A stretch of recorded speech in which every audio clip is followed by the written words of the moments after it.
தூய மத்தேயு எழுதிய நற்செய்தியிலிருந்து வாசகம். அதிகாரம் 7, இறைவசனங்கள் 21 தொடக்கம் 29 வரை. என்னை நோக்கி ஆண்டவரே ஆண்டவரே என சொல்பவரெல்லாம் விண்ணரசுக்குள் செல்வதில்லை, மாறாக விண்ணுலகில் உள்ள என் தந்தையின் திருவுளத்தின்படி செயல்படுபவரே செல்வர். அந்நாளில் பலர் என்னை நோக்கி, ஆண்டவரே ஆண்டவரே, உம் பேரால் நாங்கள் இறைவாக்கு உரைக்கவில்லையா? உம் பேரால் பேய்களை ஓட்டவில்லையா? உம் பேரால் வல்ல செயல்கள் பல செய்யவில்லையா என்பர். அதற்கு நான் அவர்களிடம், உங்களை எனக்கு தெரியவே தெரியாது. நெறிகேடாக செயல்படுவோரே, என்னை விட்டு அகன்று போங்கள் என வெளிப்படையாக அறிவிப்பேன். ஆகவே நான் சொல்லும் இவ்வார்த்தைகளை கேட்டு இவற்றின்படி செயல்படுகிற எவரும் பாறை மீது தம் வீட்டை கட்டிய அறிவாளிக்கு ஒப்பாவார். மழை பெய்தது, ஆறு பெருக்கெடுத்து ஓடியது, பெரும் காற்று வீசியது. அவை அவ்வீட்டின் மேல் மோதியும் அது விழவில்லை, ஏனெனில் பாறையின் மீது அதன் அடித்தளம் இடப்பட்டிருந்தது. நான் சொல்லும் இந்த வார்த்தைகளை கேட்டு இவற்றின்படி செயல்படாத எவரும் மணல் மீது தம் வீட்டை கட்டிய அறிவிலிக்கு ஒப்பாவார். மழை பெய்தது, ஆறு பெருக்கெடுத்து ஓடியது, பெரும் காற்று வீசியது. அவை அவ்வீட்டை தாக்க அது விழுந்தது. இவ்வாறு பேரழிவு நேர்ந்தது. இயேசு இவ்வாறு உரையாற்றி முடித்த போது அவரது போதனையை கேட்ட மக்கள் கூட்டத்தினர் வியப்பில் ஆழ்ந்தனர். ஏனெனில் அவர்கள் தம் மறைநூல் அறிஞரை போலன்றி அதிகாரத்தோடு அவர்களுக்கு அவர் கற்பித்தார். கிறிஸ்து வழங்கும் நற்செய்தி.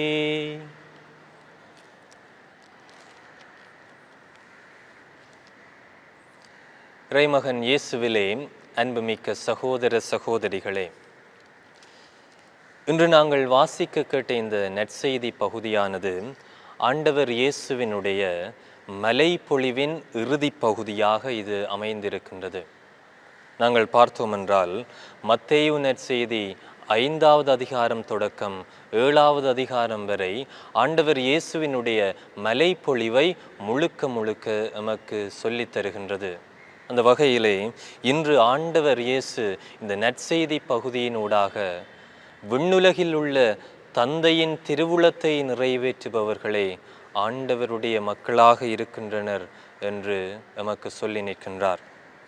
நாங்கள் பார்க்கின்றோம், திருத்தூதர் யோவான் எழுதிய 1வது கடிதத்திலே 2வது அதிகாரம் 17வது வசனத்திலே இவ்வாறு சொல்லுகின்றார்: கடவுளின் வார்த்தையை கடைபிடித்து அவரது திருவுளத்தை நிறைவேற்றுபவர் என்றும் நிலைத்திருப்பார். இவ்வாறு நாங்கள் ஆண்டவருடைய வார்த்தையை நமது வாழ்க்கையிலே நிறைவேற்றுகின்ற போது நாங்கள் என்றும் நிலை பெற்றவர்களாக இருப்போம்.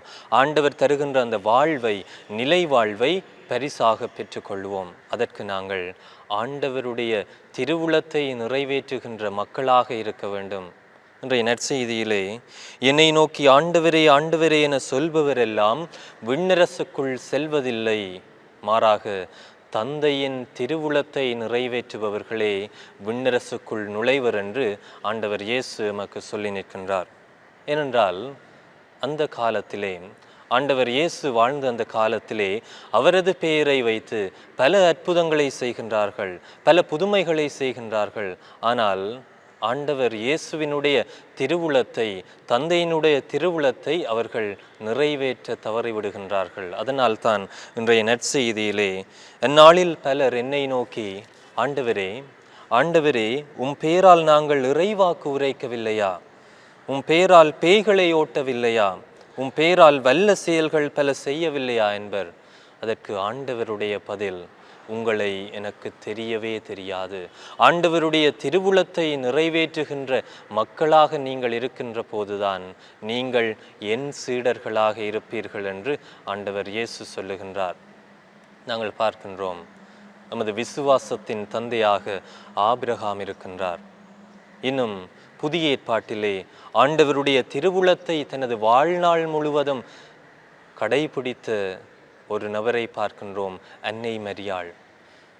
நாங்கள் இவர்களையெல்லாம் நமது வாழ்க்கைக்கு ஒரு முன்னுதாரணமாக வைத்திருக்கின்றோம். தங்களது வாழ்க்கையிலே என்ன நடந்தாலும் ஆண்டவருடைய திருவுளத்தை நிறைவேற்றுகின்ற மக்களாக, ஆண்டவருடைய மக்களாக இவர்கள் வாழ்ந்தார்கள்.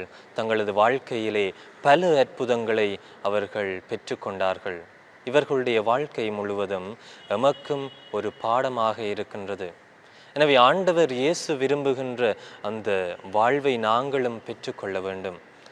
விண்ணுலகில் இருக்கின்ற எமது தந்தையின் திருவுளத்தை நாங்கள் எமது வாழ்க்கையிலே கொண்டு வாழ வேண்டும். ஆண்டவருடைய வார்த்தையிலே நாங்கள் நிலைத்திருக்கின்ற போது நாங்கள் பேறு பெற்றவர்களாக, விண்ணரசுக்குள் புகுகின்ற மக்களாக மாற முடியும். அதற்கு நாங்கள் ஆண்டவர் இயேசு என்று சொல்வதைப் போல 2 விதமான அடித்தளங்கள் நமக்கு முன்னே தரப்படுகின்றது. அதிலே நாங்கள் எந்த அடித்தளத்தை நாங்கள் தேர்ந்தெடுக்கப் போகின்றோம்? பாறையின் மீது கட்டப்பட்ட அடித்தளமாக நாங்கள் வீடுகளாக இருக்கப் போகின்றோமா, அல்லது நாங்கள் மணலிலே கட்டப்பட்ட வீடுகளாக இருக்கப் போகின்றோமா? ஏனென்றால் இன்றைய நற்செய்தியிலே ஆண்டவர் இயேசு சொல்லுகின்றார், நான் சொல்லும் இவ்வார்த்தைகளை கேட்டு இவற்றின்படி செயல்படுகிற எவரும் பாறையின் மீது தம் வீட்டை கட்டிய அறிவாளிக்கு ஒப்பாவார். ஏனெனில் மழை பெய்கின்றது, ஆறு பெருக்கெடுத்தோடுகின்றது, பெரும் காற்று வீசுகின்றது. அந்த வீட்டை எதுவுமே தாக்க முடியவில்லை. ஏனெனில் அதன் அடித்தளம் பாறையின் மேலே இருக்கின்றது. ஆனால் மணலிலே கட்டப்பட்ட வீட்டிலே ஆறு பெருக்கெடுத்தோடுகின்றது, பெரும் காற்று வீசுகின்றது, மழை பெய்கின்றது. இவ்வாறு அது சரிந்து விழுகின்றது, பேரழிவு நேர்கின்றது. எனவே ஆண்டவர் இயேசு விரும்புவதைப் போல நாங்கள் எமது வாழ்வை ஆண்டவர் இயேசுவினுடைய வார்த்தையாலே அவரை மையமாக வைத்து பாறையிலே கட்டப்பட்ட வீடுகளாக இருக்க வேண்டும். ஏனெனில் திருப்பாடல் ஆசிரியர் 18வது திருப்பாடல் 2வது வசனத்திலே இவ்வாறு சொல்லுகின்றார், ஆண்டவரே என் கற்பாறை, ஆண்டவரே என் கோட்டை, அவரே என் அரண். இவ்வாறு ஆண்டவரின் கற்பாறையாக இருக்கின்றார் என்றால் அவரிலே நாங்கள் நமது வாழ்வை அமைக்கின்ற போது, அடித்தளமாக கொண்டு வாழுகின்ற போது நாங்கள் பேறு பெற்ற மக்களாக இருப்போம். இவ்வாறு ஆண்டவருடைய திருவுளத்தை நிறைவேற்றி விண்ணரசை நமக்கு உரியதாக மாற்றுகின்ற மக்களாக நாங்கள் மாற முடியும். எனவே ஆண்டவர் இயேசு விரும்புவதைப் போல விண்ணுலகில் இருக்கின்ற தந்தையின் திருவுளத்தை எமக்குள்ளே நாங்கள் நிறைவேற்றி நாங்களும் விண்ணரசை பெறுகின்ற மக்களாக வாழ வளர முயற்சி செய்வோம். ஆமேன்.